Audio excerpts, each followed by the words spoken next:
વડોદરામાં આવેલી અંબા માતાની પોળમાં ગઈકાલે રાત્રે જૂનું મકાન ધરાશાયી થઈ જવાને પગલે અફરાતફરી મચી ગઈ હતી. સદનસીબે આ બનાવમાં કોઈ જાનહાનિ નથી થઈ.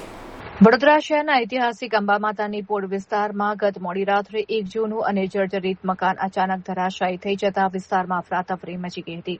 સદનસીબે આ ઘટના સમયે આસપાસ કોઈ હાજર ન હોવાથી મોટી જાનહાનિ ટળી હતી.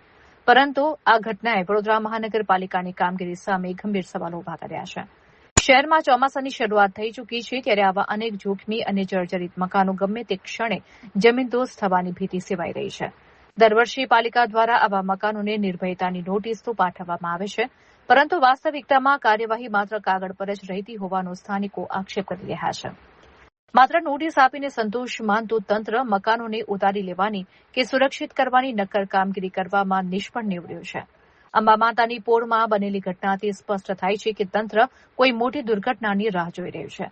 જો ચોમાસા દરમિયાન કોઈ જૂનું મકાન ધરાશાયી થાય અને નિર્દોષ લોકોના જીવ જાય તો તેની જવાબદારી કોની રહેશે તેવો તીખો સવાલ શહેરીજનો ઉઠાવી રહ્યા છે.